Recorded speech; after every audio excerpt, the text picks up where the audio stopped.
to a disclaimer, legal disclaimer, or a warning for you. The techniques and skills depicted in my videos are extremely dangerous.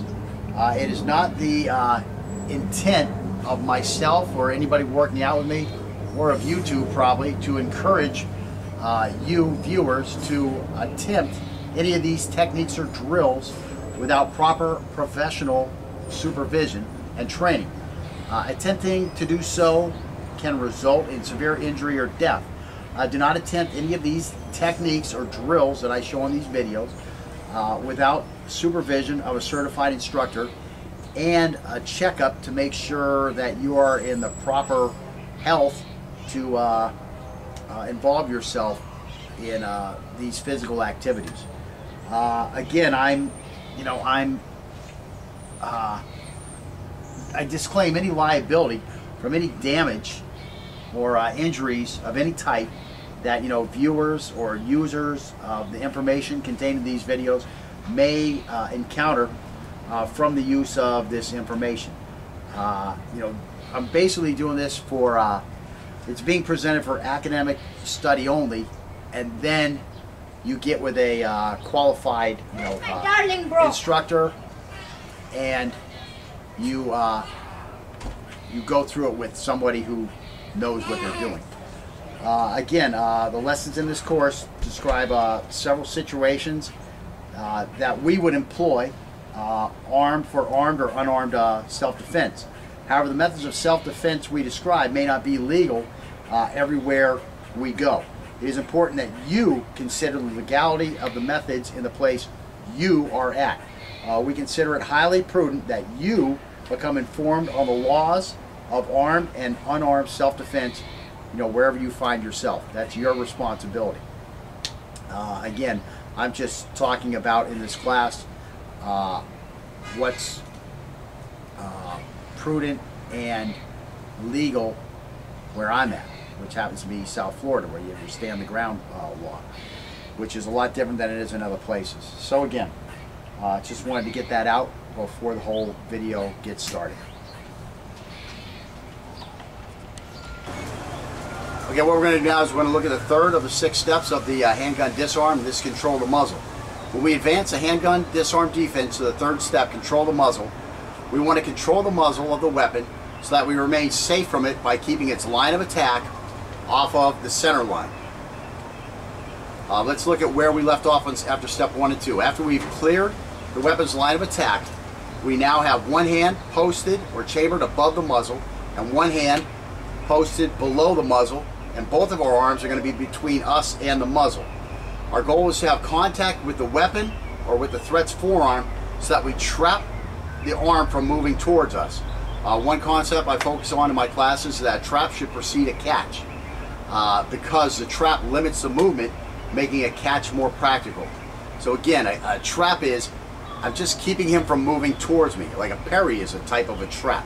I'm keeping that punch from moving towards me, and I can hold it over here, and that's when it becomes a trap.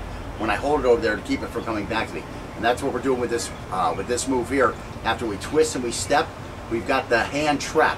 Now because we've limited the movement, it's going to make it more practical or easier for us to catch it because it's less of a moving target. It has less opportunity to be a moving target. So the catch is going to be much more practical. Now we come in on it. Now I've got control. Now I'm going to pull this in tight to me, okay, so that I can use my core, all my midsection, my hips, my back, my hips, and my upper thighs, and all my legs, as a matter of fact, and my shoulders to do this twist. All he's going to do is have his wrists really protecting that weapon from turning this way. He can try to walk and all that type of stuff, but of course we just keep walking and we control the weapon that way. So anyways, as we move step forward, we're going to clamshell those hands together, and again, that's where we get that catch. And again, anywhere from, on this hand, anywhere from the weapon to the upper forearm is great. That will control the movement of the weapon and thus control the muzzle from being pointed at us. And this allows us a lot of room for error. It's built in. In general, it's better to move toward the outside. Now what I mean by the outside is his center line is here. The weapon is here in this hand.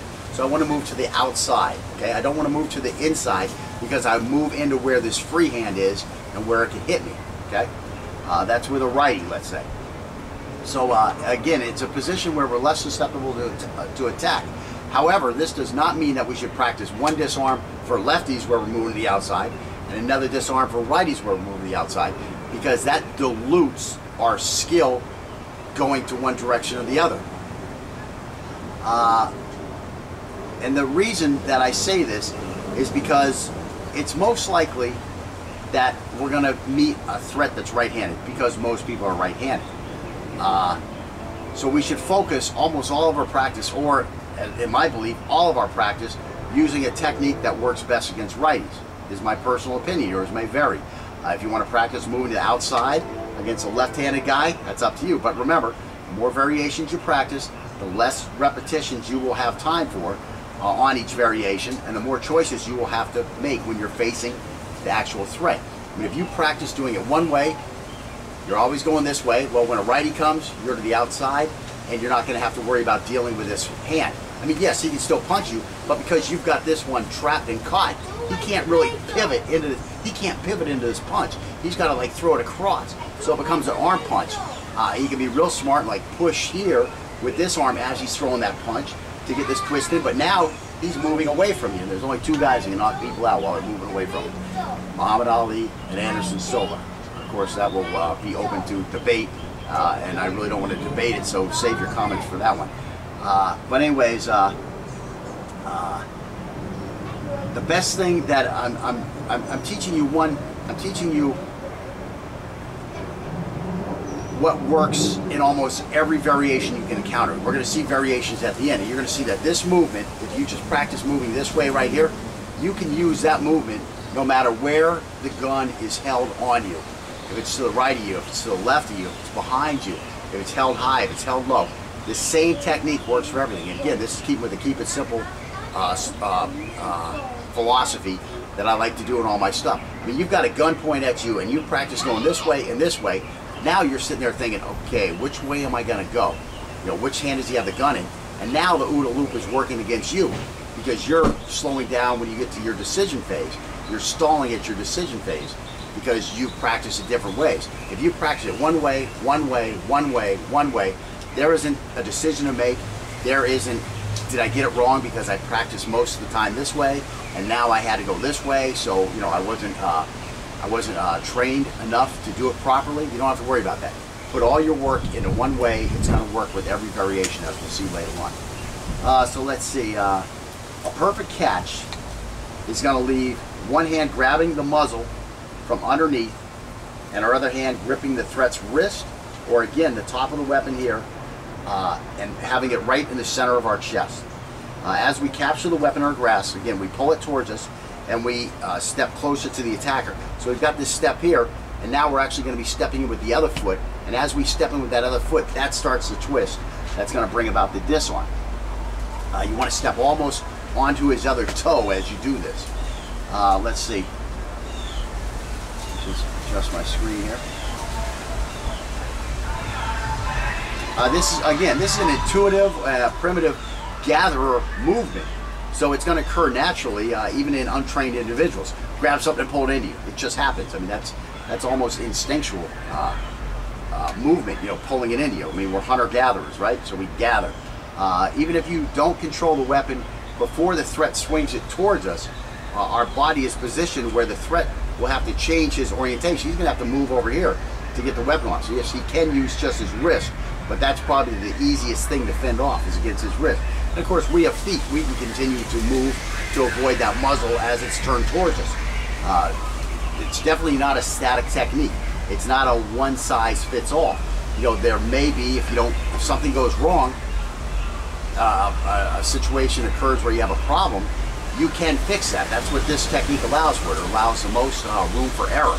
So again, you don't get the catch right, he starts turning towards you, just keep moving to his outside. It's going to be harder for him to bring that weapon on you going to the outside than it is for him to bring it on you if you're on the inside.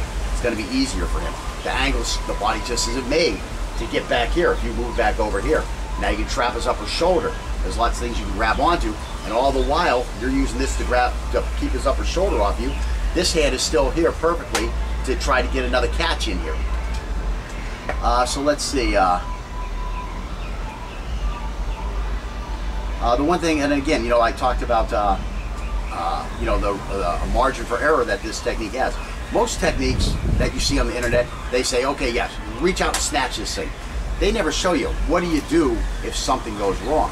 And again, this technique allows you the most opportunities to address failures, and to it's complete enough to address them and to provide contingency plans in case something does go wrong. So that's another reason I really love this technique. Let's see. The most likely to occur problem area we'll need to address is when our controlling grab leaves our hands in the wrong position.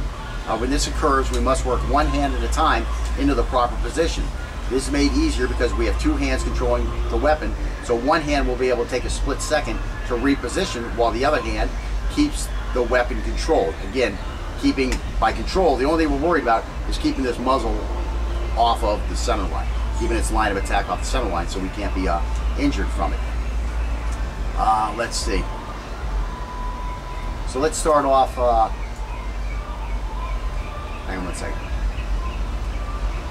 Okay, again, since we're trying to control the muzzle, and because the disarm requires that we have a hand gripping the muzzle area, all of them require that you have a hand gripping the muzzle area, we must maneuver the originally lower hand to the muzzle first. So again, this is the most critical part to get right, okay? This one has a lot of room for error. So let's say we come in, we swing over here, and whoops, we missed it. Well, we still have the arm trapped. We still can move if he tries to bring it to us. And again, this hand is still free, so we can get this one here. So that's what we have to get first. We have to get control of the end of the muzzle first. Okay, once we have this one grabbed, if the lower hand, again, if the lower hand wound up in the wrong place, it is either above the weapon, or because we missed it and the hand came up, we went like this, or his forehand moved and we missed, and it's close to the threat, or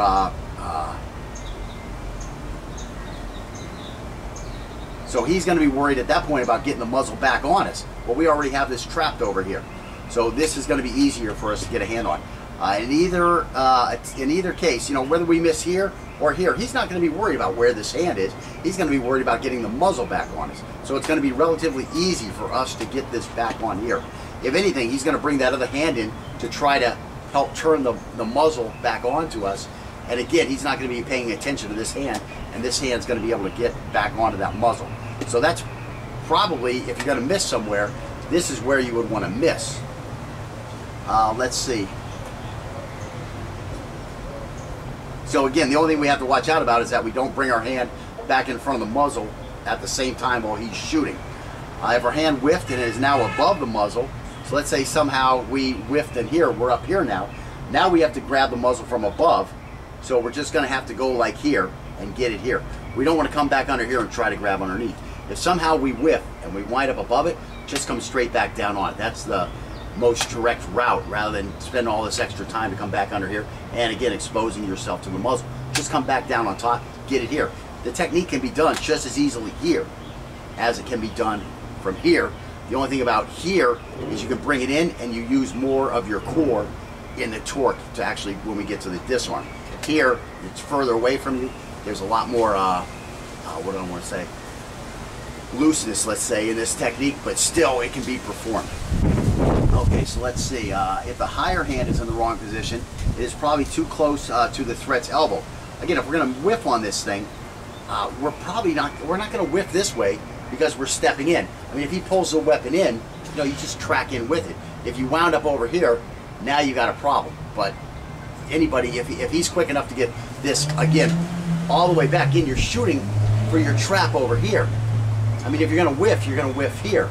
You're going to be somewhere off the center. I mean, I've got a whole foot for error here and almost a whole foot for, well, I've got all the way up to the shoulder.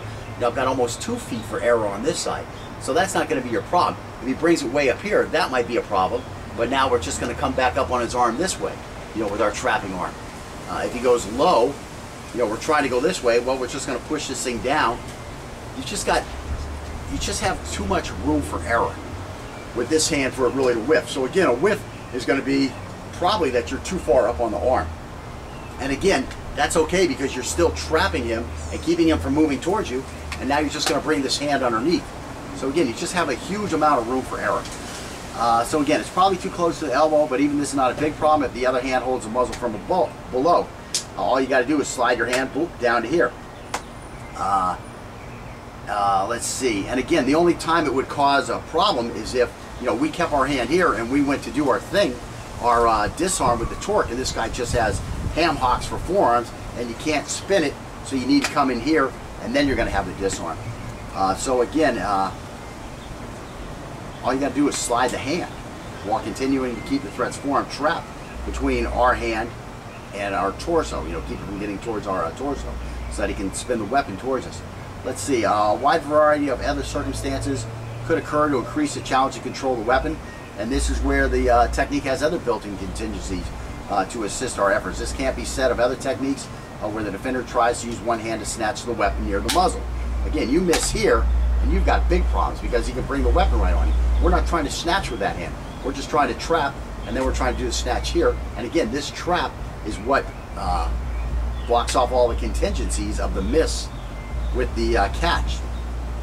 So anyways, challenges include the threat moving the weapon just as we begin to reach for it, dealing with the recoil that occurs before at the moment we're trying to grab the weapon, and dealing with the slide operation if the weapon discharges before we have a tight grasp on the weapon. In some instances, the threat's grip strength, which may be almost double if the threat is using a two-hand weapon grip, may reduce our ability to control the weapon, and this will have greater negative effects if our technique, again, is only using one hand. That's one thing about those one-hand techniques. They never show a guy holding, at least that I can remember, they never show a guy holding the weapon with two hands. You know, they always have the guy out here like this, they snatch it, and the guy has a big problem. So let's say we lose our balance and trip over something. Well, we've got two hands holding on to this guy. Is that going to help keep us more secure from falling? Yes, that's going to be a big help for us. Again, a worst case scenario is if we miss our catch with both hands. And again, that's a built-in contingencies versus the other one where you only have one hand. It's going to be more likely that you miss with one hand than both hands. In this case, a decision must be made to attempt to reattempt the catch or to attack with strikes from one hand while using the other hand to prevent the muzzle from being pointed towards us. The chance of this happening, again, is minute, and I've never seen it occur with this technique. And this scenario is less than half, you know, again, compared to one hand. Looking at our control position again, notice that after our arms have clammed together and we have stepped forward while pulling the weapon, you know, our weapon arm and our arms towards us, that we now have a secure 360, I mean, that's 360 grip on this thing. This isn't a 180 grip where I have, you know, this escape hole right here between the fingers and the thumbs. No, because I've got it on both sides. I've got my body over here. I'm pulling everything in towards me. This weapon is secure 360. It's going to be very hard. You know, I've got the back of it secure. He can't just pull it away. I snatch here. You know, if I miss my hit here or whatever my next little technique is, it's going to be easier for him to pull this out than it's going to be for him to pull this one out and get it away from me. Let's see.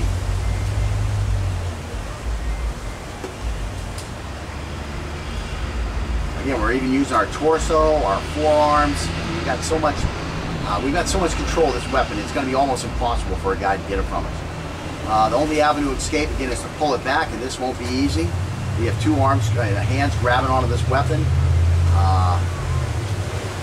I think in the video I have a little section where Scott tries to pull the weapon out, and of course he doesn't even come close to being able to do it. Again, you know, if I miss with one of these hands, bam, I can hit him in the head. I've got two hands. If I'm going to fan, I'm going to wind up being like this. Well, look, my two hands are right here, and I'm ready to start throwing some punches, re-attempt to grab it. I mean, a nice way to disable that weapon system is with a nice hard shot and just knock him unconscious. Stick some fingers in his eyes. Well, if he can't see, he's certainly going to have a hard time shooting us. Again, if he's quick enough to get that weapon away and cause us a fan, bam, you got to come in, bam, you got to come in, go back for that, go back and try to get the trap and the catch again and get back on the weapon. Don't stop just because you missed. Yes, he had to pull away. He's thinking about pulling away. Now he has to think about, okay, I got to redeploy this weapon on this guy. And at that same second, while he's trying to bring it back on you, he's not defending his head. And bam, bam, bam, you get your shots in. And that's going to be a big distraction for him. That's going to take him totally off of his OODA loop. especially you hitting him around the eyes. He's going to have to close his eyes. He can't observe you. Then when he gets his eyes back open, he's going to have to try to find you. Then he's going to have to try to reorient on you. And while that's happening, boom, you're getting back on the weapon. Let's see. So that's pretty much it. I mean, we talked about moving the arms. We show some of that. Recoil, slide operation. I mean, I've pretty much gone over all of that. And you're going to see some other examples as I'm going along. And let's go ahead and get to some video of Scott and I working the technique for you.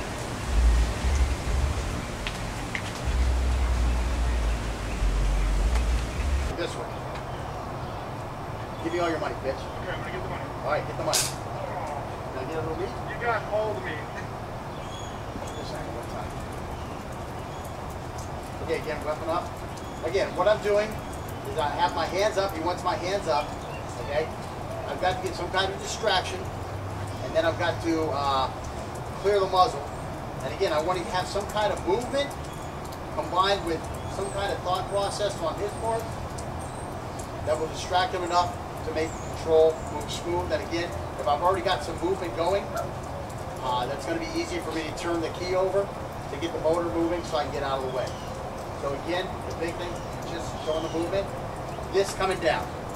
This coming down. I can start, if he wants my hands up high, that's fine. I look over the air, I breathe. Start bringing my hand down. He's going to make the command. He's going to tell me to get those hands back up. When he does that, here I am. Okay? So get my hands, I bring my hands down. Up. Bam, that's where I go. As he sees him move down already. Okay, so again, sir, what do you want? Hands up. I want your money. Put the hand, I got to bring my hand down to get the money. Give it to me now. Hurry Yeah, up. go over the money now. Boom, and I'm over here. So let's switch sides so we have a backstop. And, oh yeah, I was showing control. We'll go back over. Okay, so again, control from here is, okay, what do you want, sir? I want all your money. You want all my money. I'm going to get the money to my back pocket. Hurry up, just do it. Boom, I'm here. And now once I'm here, this comes up, and I've got control of this muzzle, a little bit of control here. If anything, he's going to be trying to push this pistol towards me to get another shot off. I've got that stopped, okay? He may try to move it away. If he tries to move it away, all I got to do is hook here. But from here, I'm coming right up on that trigger and onto that muzzle, okay? This is perfect control. And they're going to pull this into my body, okay? So again, to see quickly, sir, what do you want? Money, now. Okay, I'm getting money now. I'm going to bring my Hurry hand up. up. I'm into my back pocket. I'm going to get, boom, and here I have it here. Now this is right here. I've got my thumb behind it here. I've got my hand in here. He's stronger than me. He's not going to be able to twist this weapon towards me. Try to twist the weapon towards me. It's just a lever. It's a leverage. I'm at the end of the lever. He's down here by the fulcrum trying to control that from a bad point. I've got all the control over this lever. So he's not going to get towards me. Now, the only thing I really have to worry about is that recoil on my hand coming off of here. That's the only thing I really have to worry about. But again, you can stop this recoil, okay? You can stop this recoil. Back here, it's going to come straight at my hand, okay? This one has a, this little toy has a hammer here that would come in and out. I'm stopping the hammer from going back, okay? After that first shot, if it comes back, it hits my hand, and then that hammer's not going to be able to reset back. An internal mechanism, if I can stop this thing from fully charging because it hits my hand. Again, I've got this big fat part of my hand here controlling this, and again, this is not going to be critical in the actual disarm. So if this gets injured, I don't have a problem. If this hand gets injured, I have a problem. This is what I'm disarming with, okay? So again, now I've got control. I've got control of the slide. If I put my hand up here, that slide is not going to move while he's firing around. It's not going to cycle properly, okay? This is going to keep it from cycling properly. If it doesn't cycle properly, the weapon is disabled, okay? The weapon is disabled if it doesn't cycle properly after the first shot. With a revolver, I'm on that, I mean, it's double action. I'm all on top of this. It's not going to do anything. I'm going to be on top of the cylinder. The cylinder's not going to turn. I've got lots of ways to disable this weapon, and that's what I want to do, is disable the weapon before I go for the disarm. Now also, I've got it disabled in that he can't point it where he wants it to, okay? I now have control of the weapon at least as much as he has control of the weapon as far as where the muzzle is going to go. Okay, I'm on top of his finger, his trigger finger. Put your finger in the guard for now. I'm on top of this trigger finger. He may have trouble resetting that there. So he's got all these reset problems, okay? Again, this may cut my hand when it hits my hand. It may break a bone in there. I don't think so. It could break a bone in there. I mean, I'm just right on top of it. It doesn't have a lot of room to hit me. It's only moving about 2 inches. You know, I can absorb a lot of that. It will hurt, but again, hopefully my adrenaline's running enough to where that's not going to be a big problem. But again, I don't need this hand to do the disarm. All I need from here is to twist this way, okay? And what I'm using is my whole body doing that. So here's my control. Again, my control is the weapon can't come towards me, okay? Now I've got full control of the muzzle and the firing mechanisms, okay? It may be able to fire one time, but it's not going to be able to cycle in another weapon, another bullet, okay, another round. If it's an automatic, if it's a semi-automatic, if it's a revolver, it's not going to be able to shoot. Okay, money now. Money now. Okay, the money's in my back pocket. Get it. I'm going for the money now. And money. The money's in my back pocket. I'm going to get the money for sure. Boom. There we go. And keys. These are in my car. And I can help. I want everything. I'm actually getting a little quicker as we're going. My movement is getting a little more. There we go. That's the secret. The secret is here and not moving this arm. That's where the speed comes from. I'm just going to let you do right now, and I'm still going to get you. Money. Money.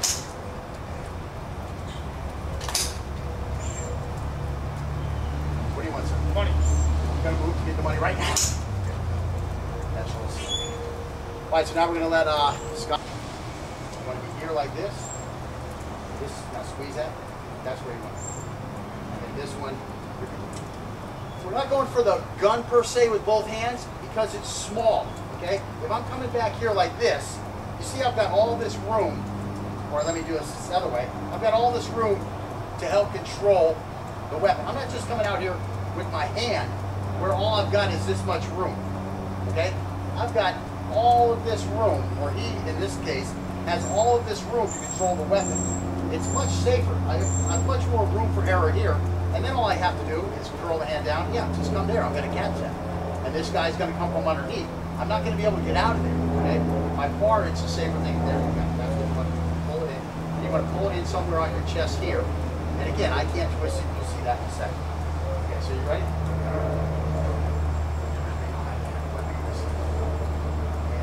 Hands in the air. What do you want? I want your money. There you go. Okay, see where your control problem is? Yeah. Because you're leaning too far back, you're not going to have that control. Twist, but don't lean back. Okay? Just twist. Just stand there and twist it. Just twist. That's all it takes. Once this touches, I'm not going to be able to shoot you. Okay, so focus on this and the twist while you're stuck. And give me all the money. Just go through the move, just whenever you're ready, go through the move. Don't worry about it. Just go through the move. You go all the way to control. Come back up and grab. Just do that like 2 minutes. Let this thing get here and bring it right back up. It's actually letting that thing slap here. I mean, now you go fast the whole way. You don't have to worry about stopping this somewhere. You just go fast the whole way. So I'm going to go bam and right back up. Go like slap and come back up like a drummer almost.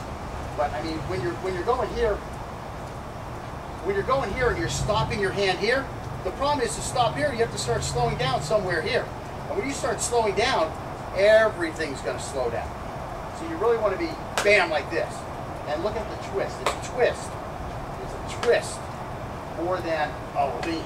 Okay? So just that little step so I twist off the center line. Because the center line's here, just twist a little bit. Okay. Now take a little step with that foot. See how far off you are? Now you have a whole 6 inches. I mean, you got plenty of room, 4 and 6 inches. So that's what you want to think. And whatever you're ready, just do it. Okay, now see, you're not stepping. There it is. Now just twist. Don't worry about leaning, just twist. Well, I mean, do your step, but don't lean back. Do everything like you did, but don't lean back.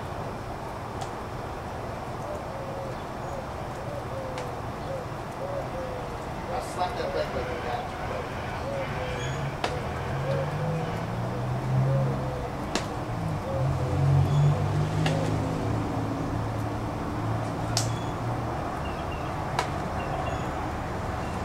Attack, and your distraction is best if it gets the threat saying something. So again, he's using his mind to think of a reply or a response, and he's not using his mind to think, when do I need to shoot this guy? That's the key to it. And again, these are personal decisions that, or personal answers that you have to come up, decisions and answers that you have to come up with, you know, in the heat of the moment. Of course, if you've practiced it, there's a much greater odds that you're going to be successful at it if you practice it a lot and if you practice it recently. All right, here we go. We're going to go through something. What we're working on now is we're getting ready to move to the control step.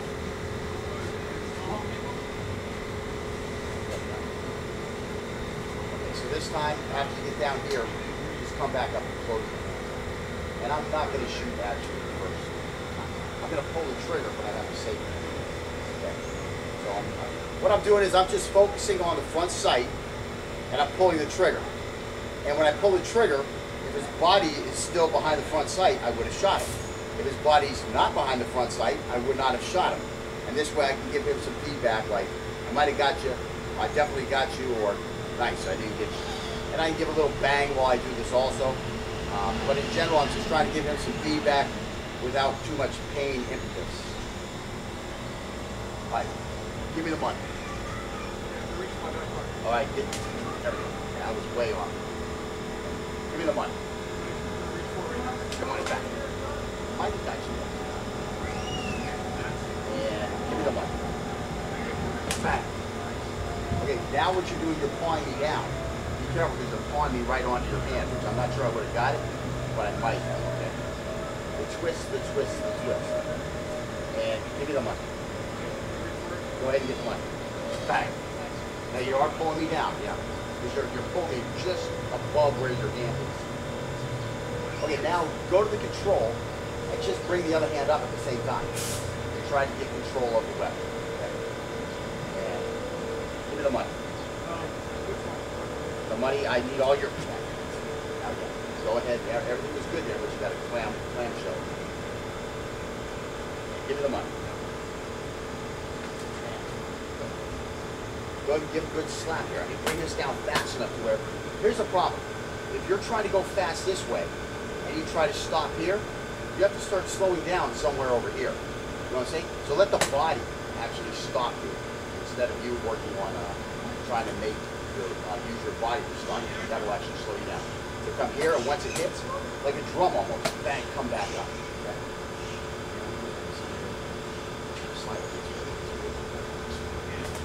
Give me all the money. Give me all the money right now. Give me the fucking money. Give me the bang. Right. Bam, bam. Give me all the money. I need all the money right now. Don't put it in. Give me the money. Give me the money right now. Give all the money. Yes, get the money. Bang. Try a couple real. Okay. And give me the money. I need all the money. Give the money right now.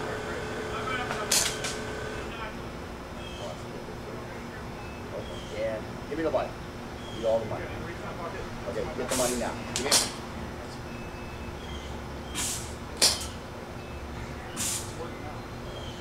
Give me the money. I need all the money now. Nice. Give me the money. I need the money now. Get the money. Just give me the money. Stop talking. Good. Okay, give me the money. I need all the money right now. Good. Good. Good. Okay, so you got that down. Let me try it.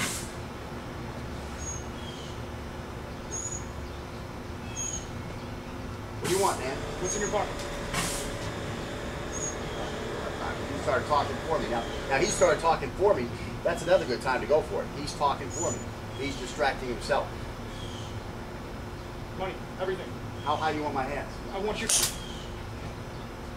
I don't have glasses. Whoa! Give me your money. Give me your money. Dude, is that a gun? It's a gun. Give it to me. Watch my hand. Money, now. I'm going to get the money to my back pocket. Hang on one second. I just need my back. I swear to God, I've got money. What do you want? Give me your money. The money's in my bag. I'm going to take my bag off. Okay. So when I come together, I'm automatically already starting my fist. Oh, is that a gun? Give me your money. That looks No like... joke. Is it across the 11? So I'm getting a really good platform here and here. Really nice. Money? Now. You want the money? Give me your money. What do you want? Right now. Now. Okay, so now I'm very happy with what's happening here. I'm getting right on top of the weapon. Everything's good. The worst case scenario I have is that slide coming back on my hand.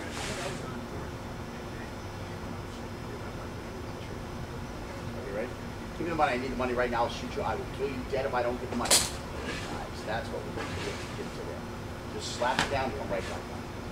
Give me the money. Okay. Sorry, cover your face. But I still need the money. Ooh. There you go. Nice. Thank you. Okay. So, oh, that's what's happening. You're squeezing my finger. Actually, yeah. He's using another disarm because he's actually dropping my magazine well. I mean, my magazine out of the well when he squeezes my magazine release button. Okay, I'm going to kill you. Don't release my magazine on my gun. I want the money, and I don't want you to hurt me. Here, give me the money or I'll hurt you. Give me your money. Okay. I want the money now. Stop playing around.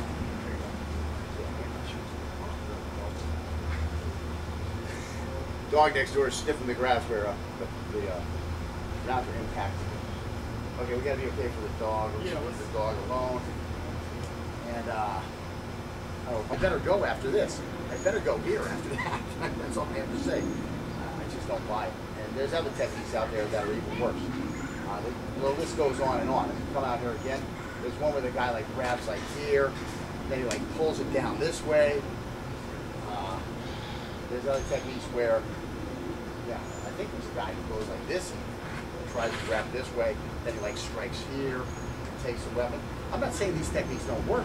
I'm just saying when your life is on the line and something can go wrong, is this a technique you want in your bag, or do you want something like what we're teaching, where when I move for the weapon, pull the weapon back towards you. So look, I'm still here. Now I just come in. This is where I was coming anyways, okay? This time I'll bring the weapon up. So he goes to bring the weapon up. Look how easy it is for my hand to track this because I've got this whole forearm on here. And now when he goes up, where's he got to go? He got to go down, right? So now he's going to come right to my other hand. I mean, pull the weapon across you this way. If I'm this guy, oh, I just moved. Now let's go with our way. I come here. Now I'm just going to come. If he pulls to the side, I just follow it in there. Because I'm not just, I mean, my body is already in the movement. Go ahead. Just pull the weapon back towards the shoulder that way. Okay, so as I come this way, he comes this way. Well, I'm coming anyways. Wasn't this where I was coming anyways? This is where I wanted to be. You can't get that gun away from me. You bring the gun down. Bring it towards your hip. So here I come this way. So here I am here. Again, I'm over here. This, you can't bring it back towards me. This is part of the disabling his ability to hit me. Is this coming into this position. I don't like my leg cross position, but I really had nowhere else to go. Now from him, of course, wham! That headbutt staggered him. Now I look this way. Chop off this way. And now tap, rack, fire split up. Okay, so I'm here like this. Don't shoot me, I'm just going to go slow. Okay? So I'm going to be here like this. I'm going to get you distracted. My hand starts moving. And then bam, here. And now this I'm not worried about anything. I'm just going to come down. Wherever it is, I'm going to come down. If I'm here, I'm going to come down here. It doesn't matter. But this is the one where I got to get to the pistol. Okay? And this is the grip right here that's going to keep me from getting ripped up by that front sight post. Hopefully my finger will stovepipe the weapon. I mean, that would be a good result. And then from here I can start coming in here and pull this thing all the way in. But again, you know, if you're gonna look at it on a micro basis, go ahead. So again, here I got to get this moving. Okay, this is the first thing. Now once this gets moving, I've got to explode. Okay, everything's got to get tense like at the same time, moving in the correct direction. So again, here I'm going to hear bam like this. I'm out of the way. I've cleared this muzzle hugely. I've got this controlled in that it can't turn towards me. Now from here, this just starts curling over. This one comes up to here, and it's going to be, this one's going to be curling, and then this is going to get here. Now when this gets here, now I'm going to pull everything in, and now I've got it right where I want it, okay? Now I've got complete control of this weapon as far as my needs are concerned, okay?